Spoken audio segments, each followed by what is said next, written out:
सत श्री अकाल जी। पंजाबी की पाठ पुस्तक उड़ान के पाठ 4 डॉक्टर अब्दुल कलाम, पाठ 5 वहम भरम ते पाठ 6 गुलाब का फुल अते समा कविता दे उत्ते आधारित प्रश्न उत्तर।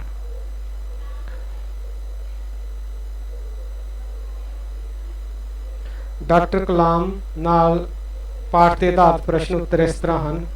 डॉक्टर कलाम का जन्म कदों ते कित्थे होया? डॉक्टर कलाम का जन्म 15 अक्तूबर 1931 तमिलनाडु के पिंड रामेश्वरम विच होया।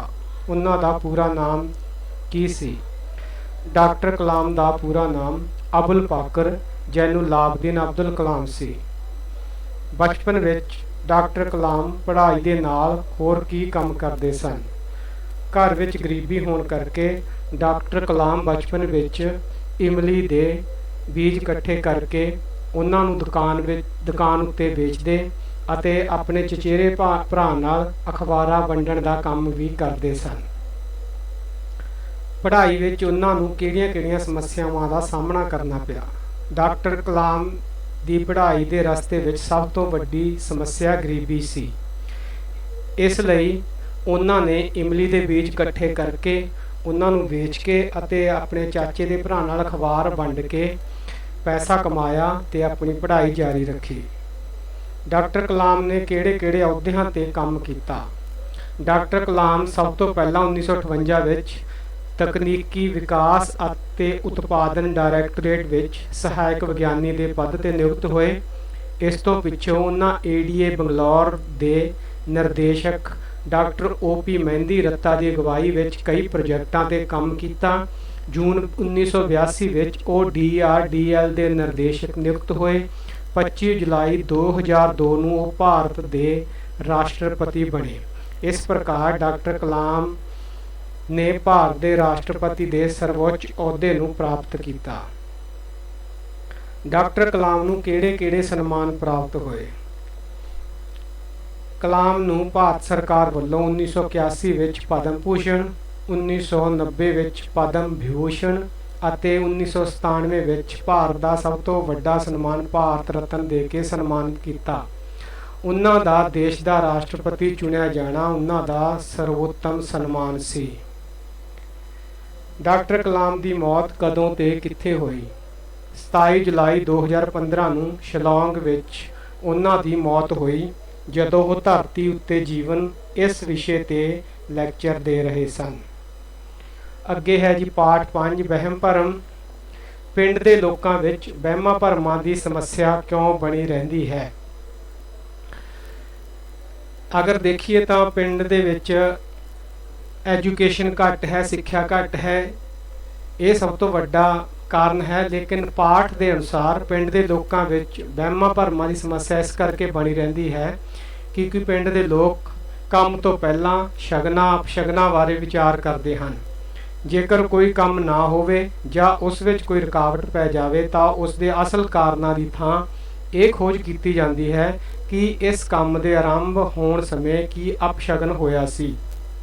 इस तरह पिंड के लोक जीवन विच सफलता अते असफलता नूं शगना अपशगना नाल जोड़ के देखा जाता है। पाठ विच सप ते न्योले की लड़ाई नूं चंगा क्यों मन्निया गया है? इस पाठ विच सप ते न्योले की लड़ाई नूं चंगा शगन इस करके मन्निया गया है क्योंकि लोगों का विश्वास है कि जिस तरह न्योले की सप उपर जित यकीनी हुंदी है उस तरह जिहड़ा कोई काम करन जा रहा है उसकी भी फतेह यकीनी समझी जाती है। साह सुधाउण जानी विआह रखण लई किहड़ियां गल्लां दा ध्यान रखिया जाता है? साह सुधाउण वेले देखा जाता है कि किस दिन का योग जुड़ता है, किस दिन धरती ते आसमान का संयोग है, किधरे लड़का या लड़की मंगलीक तो नहीं, किहड़े सितारे का किस वेले असर पैंदा है। इस तरह लड़का लड़की के गुण मिला के जिहड़ी विआह रखिया जाता है। बच्चों नूं नज़र तो बचाउण लई लोग की कुछ करते हैं? बच्चों नूं नज़र तो बचाउण लई बच्चों के वाल वाह के तवे की कालख या हारे की सवाह का टिक्का मत्थे उत्ते लाया जाता है।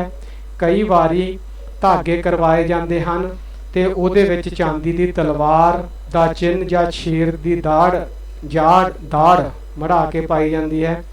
ਇਹ ਵੀ ਸਮਝਿਆ ਜਾਂਦਾ ਹੈ ਕਿ ਛੋਟੇ ਬੱਚਿਆਂ ਲਈ ਚਿਮਟਾ ਜਾਂ ਪਰਾਤ ਧੋ ਕੇ ਪਾਣੀ ਪਿਆਉਣ ਤੇ ਉਸ ਨੂੰ ਛਿੜਕਣ ਨਾਲ ਵੀ ਨਜ਼ਰ ਦਾ ਅਸਰ ਦੂਰ ਹੋ ਜਾਂਦਾ ਹੈ। ਹਫ਼ਤੇ ਦੇ ਕਿਹੜੇ-ਕਿਹੜੇ ਦਿਨਾਂ ਨੂੰ ਚੰਗਾ ਤੇ ਕਿਹੜੇ ਦਿਨਾਂ ਨੂੰ ਮਾੜਾ ਮੰਨਿਆ ਜਾਂਦਾ ਹੈ। ਮੰਗਲਵਾਰ ਤੇ ਐਤਵਾਰ ਨੂੰ ਸਿਰ ਨਹਾਉਣ ਪਿੱਛੇ ਕਿਸੇ ਬਾਲ ਬੱਚੇ ਨੂੰ ਪੁੱਠੇ ਤਵੇ ਦੀ ਸਵਾਹ ਬੁੱਲਾਂ ਤੇ ਮਲੇ ਬਿਨਾਂ ਬਾਹਰ ਨਹੀਂ ਨਿਕਲ ਦਿੰਦਾ ਜਾਂਦਾ, ਜਾਣੀ ਇਹਨਾਂ ਦੋਨਾਂ ਦਿਨਾਂ ਨੂੰ ਸਿਰ ਨਹਾਉਣਾ ਬੁਰਾ ਸਮਝਿਆ ਜਾਂਦਾ ਹੈ। ਪਿੰਡਾਂ ਦੇ ਸ਼ਾਹੂਕਾਰ ਐਤਵਾਰ ਦੇ ਦਿਨ ਹੱਟੀਆਂ ਦੀਆਂ ਚੌਂਕੜੀਆਂ ਤੇ ਪੋਚਾ ਫੇਰਦੇ ਹਨ। ਇਹ ਸਮਝਦੇ ਹਨ ਕਿ ਇਸ ਤਰ੍ਹਾਂ ਸਾਰਾ ਹਫ਼ਤਾ ਗਾਹਕੀ ਚੰਗੀ ਪੈਂਦੀ ਹੈ। ਸੋਮਵਾਰ ਦਾ ਦਿਨ ਚੰਗਾ ਸਮਝਿਆ ਜਾਂਦਾ ਹੈ। ਸੋਮਵਾਰੀ ਮੱਸਿਆ ਜੇ ਕਿਧਰੇ ਚੇਤ ਜਾਂ ਭਾਦੋਂ ਵਿੱਚ ਆਵੇ ਤਾਂ ਦੂਰ ਨੇੜੇ ਦੇ ਤੀਰਥਾਂ ਉੱਪਰ ਬਹੁਤ ਭੀੜਾਂ ਹੁੰਦੀਆਂ ਹਨ। ਸੋਮਵਾਰ ਨੂੰ ਮੰਜੀ ਬੁਣਨ ਦਾ ਉਦਘਾਟਨ ਕਰ ਲੈਣਾ ਵੀ ਚੰਗਾ ਸਮਝਿਆ ਜਾਂਦਾ ਹੈ।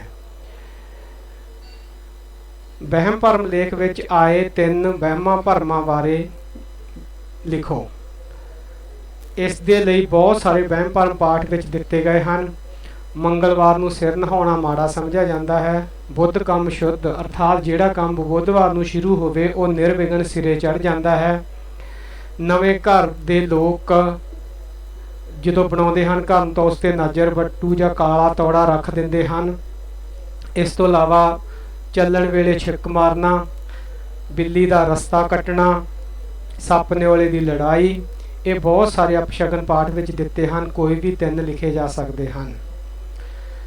ਪਾਠ 6 ਹੈ ਸਾਡਾ ਗੁਲਾਬ ਦਾ ਫੁੱਲ ਤੇ ਸਮਾਂ। 2 ਕਵਿਤਾਵਾਂ ਹਨ ਭਾਈ ਵੀਰ ਸਿੰਘ ਦੀਆਂ। ਕਵੀ ਕਿਸ ਨੂੰ ਤੋੜਨ ਤੋਂ ਮਨਾ ਕਰਦਾ ਹੈ? ਕਵੀ ਗੁਲਾਬ ਦੇ ਫੁੱਲ ਨੂੰ ਤੋੜਨ ਤੋਂ ਰੋਕਦਾ ਹੈ। ਗੁਲਾਬ ਦੇ ਫੁੱਲ ਨੇ ਕਿਸ ਦੀ ਹੱਟ ਲਾਈ ਹੋਈ ਹੈ? ਗੁਲਾਬ ਦੇ ਫੁੱਲ ਨੇ ਮਹਿਕਾਂ ਦੀ ਭਾਵ ਖੁਸ਼ਬੂ ਦੀ ਹੱਟ ਲਾਈ ਹੋਈ ਹੈ। ਗੁਲਾਬ ਦਾ ਫੁੱਲ ਤੋੜਨ ਵਾਲੇ ਨੂੰ ਕਵਿਤਾ ਤੋਂ ਕੀ ਸਿੱਖਿਆ ਮਿਲਦੀ ਹੈ? ਇਸ ਤੋਂ ਸਿੱਖਿਆ ਮਿਲਦੀ ਹੈ ਕਿ ਸਾਨੂੰ ਫੁੱਲਾਂ ਨਾਲ, ਪੇੜ ਪੌਦਿਆਂ ਨਾਲ, ਕੁਦਰਤ ਨਾਲ ਪਿਆਰ ਕਰਨਾ ਚਾਹੀਦਾ ਹੈ। ਫੁੱਲਾਂ ਨੂੰ ਤੋੜਨ ਦੀ ਬਜਾਏ ਉਹਨਾਂ ਦੀ ਸੁੰਦਰਤਾ ਅਤੇ ਮਹਿਕ ਨੂੰ ਮਾਣਨਾ ਚਾਹੀਦਾ ਹੈ।